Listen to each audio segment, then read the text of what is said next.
And okay. Hey guys, it's Shane King again. Welcome back. So we're gonna do a Messianic Lord Blaster because honestly, the Vagilla is still work in progress. I'm just trying to figure out how this works.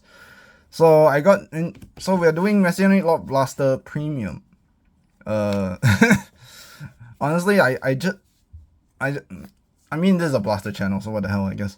So our starter will be Glime because he's a nice boy. And then we're gonna, for Messianic, we're gonna go from grade 3 all the way down, of course. So we'll start with our grade 4s.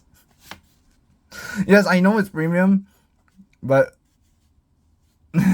anyway. So first one is Escopate the Blaster. Basically, on plays counter blast 1, it you can now declare that you are gonna attack all of your opponent, your opponent's full board. And then the second skill is basically end of battle when this unit attacks. Put 2 cards from your hand into soul. Then retire this, so this goes to drop. And then you write Blaster Blade from your soul as stand. And then you can just whack your opponent one more time. Very useful. It's a one-off because it's a grade 4 and you don't want to, well, have this in your hand and not be able to write up into anything useful. But then so that's why we run this. Then you tell me, then you're gonna say, but hey Shane, this is a grade 4. No, it's a conditional grade 4. It says here when Van or Drop has 3 different blasters, it loses a grade, so it's a grade 3. Yay! Which is the key thing that helps it run. The second skill is really annoying, by the way. So the skill is you counter blast 1, you soul blast 3 on place, which is expensive as hell. But the trade-off is you can call 3 different blasters from your drop soul deck, and damage zone. Yes, that's the key thing. Damage zone. But you cannot call from the one that you counter blast because it loses the ability. So that means you need 4 damage to go to 3 damage, and then you heal to 2. But you know, you get the point. So you want to call 3 blasters, so genuinely either you're more soul or you're more this, whatever. This will help you build the board. Although from Escopate, you can replace it with this, which is an act ability where you counter blast 1, soul blast 3, and then you just call. You draw as many as your open rear guards, and you just call, so you can call with him. But hey, it's not blaster, so I'm not playing this. Here's our win con. Blaster Blade. Messianic Lord Blaster, which is, well, it's just MLB White Edition. So the continuous ability is if you have Highlander blasters on your board, so 6 different blasters, against all the power and crit of the blaster, making this a 6 crit swing.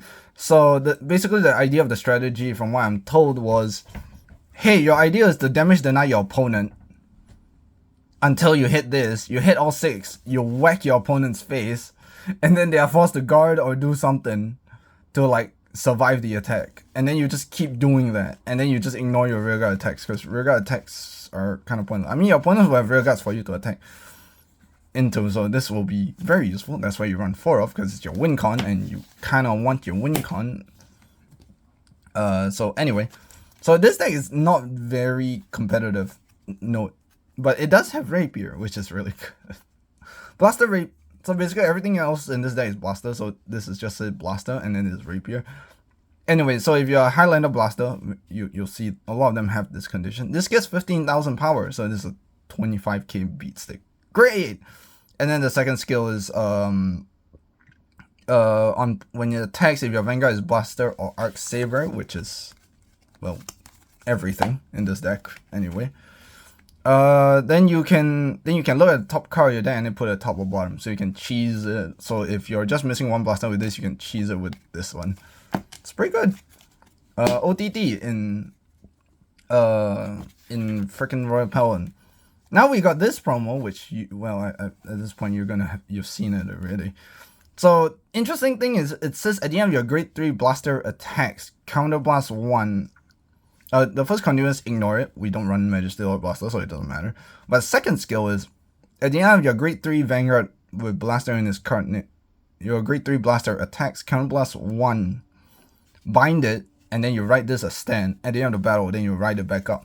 So it works for Messianic, it works for Blaster Blade Exceed, it works for any other future grade 3 blasters, so it's kind of good.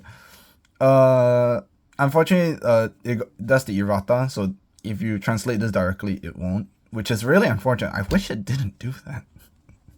Because if this was the actual text I get to execute, it works on stride too, but it doesn't, so oh well. And then this one uses energy until premium gets energy. Well, it doesn't matter, but basically on place, energy plus 3, and it can retire one of your opponent's rear guards. How fun! Any rear guard, by the way. We're running 2 and 2 because, like I said in the last video, I don't have more than... actually, this time I think it's also because of Messianic. That's why we run V. Because you want the crit pressure. Just in case, and this is... Well, you need a lot of drop power because you're minusing practically every time. You're playing vanilla Vanguard, basically. Except you're not killing your opponent until turn 3, and when turn 3 comes around, your opponent has no choice but to guard, or else they eat shit. And you pray that they don't have a perfect guard to stop it. Anyway, so you just counterblast 1. So, the V1 is on place, counterblast 1, so +1, retire 1 your opponent's front row rear guards, and then if it's on Vanguard, and you have 4 or more rear guards, it gains a crit. How fun, Gensalot, be damned. And then this one is basically on place, counterblast 1. If you retire 1 your opponent's rear guards on Vanguard circle, if you don't retire anything, draw a card. Then the rear guard is basically you have to retire a grade 2 or greater rear guard. Yeah, it says here grade 2 or greater rear guards instead, but it doesn't care what spot it is. So pick your avatar for that. Your other grade 2s, your last grade 2s, Blaster Arrow, which is how you're gonna find your grade 3 if you don't find it, basically. Basically, if you have 5 different grades, I believe this is the resist one.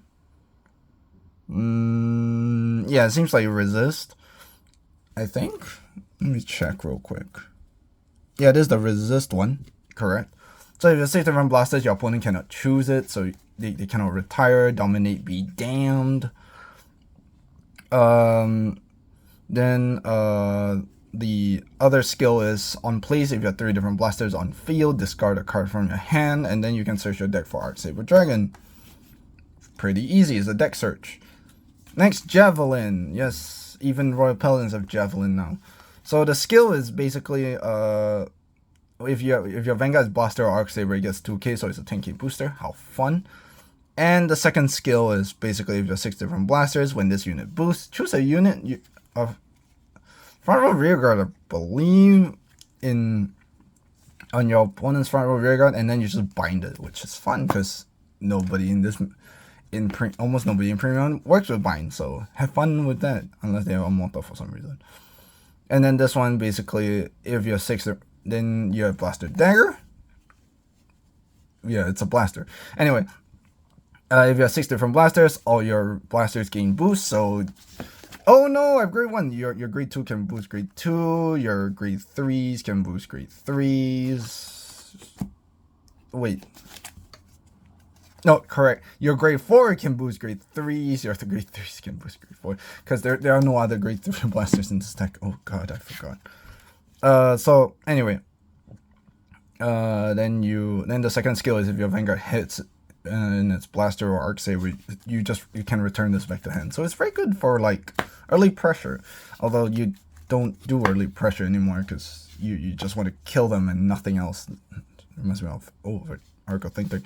So we use Keto over Trigger because you just want to draw more cards because you like draw power, so this will draw you more cards because chances of you checking it with front row rear guard is very high, so this is good.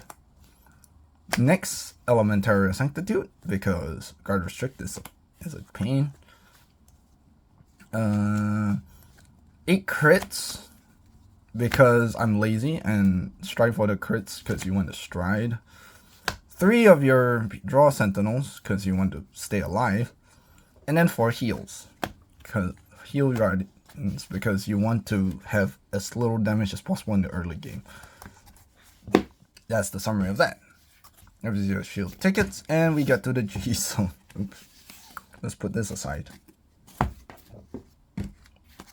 Jason, I don't have Gansalot, Peace Saver Gansalot. So if anyone wants to sell me Peace Saver Gansalot in Singapore, let me know so I can have it. If you're in the US, I'll try to find a way to ship it to me if you have a Japanese Peace Saver for some reason. Because I want to use Peace Saver with this. This is kind of a placeholder for Peace Saver, but this is a different Peace Saver, because Peace Saver Gansalot is basically it's a quad drive maneuver, so it allows me to essentially attack my with a bit more usefulness against. It's a quad drive crit pressured kind of thing, but it counter blast 1, soul blast 1. This one basically discard a card with the same name as your Vanguard, and then no, it doesn't say grade, so if you Legion, you can discard the grade 2 instead, which is hilarious. Anyway, you counter blast 1, soul blast 1, you call your whole hand, and then when it's face on your G zone, you can strike for free. Not important. You have this, which so we are using a lot of G guards, which is hilarious because we don't recycle heals, so whatever. This depends on the number of cards in your hand. Every 2 cards in your opponent's hand, it gains a 5k shield. So if they have farmed a lot of hand on their turn, GG, it's your advantage. You need to ditch a card for this cost. This one is your goated piece for blasters. Basically, when you your Vanguard is always blaster, so you can use this ability where you soul blast 1, call a grade 2 or grade 1 or grade 2 unit to the Guardian Circle. So you can call a grade 1 and it becomes a 30k shield, or you could call a PG, but we don't run PGs here because we're trying to kill our opponent and nothing more. So make them fly, or else they face the wrath. This one gives your Vanguard, your rear guards resist. Very niche case, but you never know. This one is just more PG pressure because you can plus 1 soul plus 1 on intercept. It's a red text for your grade 2 rear guards. And it's also a 10k shield, so it makes it a 30k shield if you don't want to pay the cost, so it's fine. And it's until the end of turn, so you can 15k guard and then you intercept later, or force your opponent to remove it, wasting their whatever ability resource. Twin Swords for building board. It gains a sickest auto ability, so every card placed from deck gains 5,000 power. That's fun. Useless. I don't call anything from deck except itself. But hey, GB8 basically you can call for up to 5 different rear guards, so pretty good. It also gains a crit. I didn't notice that. That's kind of cool. This is flip fodder and your crystal lusters, because you are going to strike over Messianic Lord Blaster and triple drive to call more blasters if you want, so that your opponent, if they remove it, GG, they still have the risk of dying. And harmonics, because it's a staple. Honestly, Messianic Lord Blaster is annoying. I want it to be good, okay? But the problem is if they make it good, it will become tier 0. If they don't make it, so it's just stuck between limbo, and I have to like cook up a list for you guys. And I know WGP is this week, so the reason why I did premium anyway is because it's just less stressful, and I'm not gonna expose my hand in WGP week. Because if you guys see the deck profile and be like, oh shit, it's from Shane, and I'll be like, damn it, 500 people have seen it. Anyway, I'll see you next time, and I'll see the rest of you in WGP if you are there. I won't announce myself. So if you find me, you find me, okay? Bye!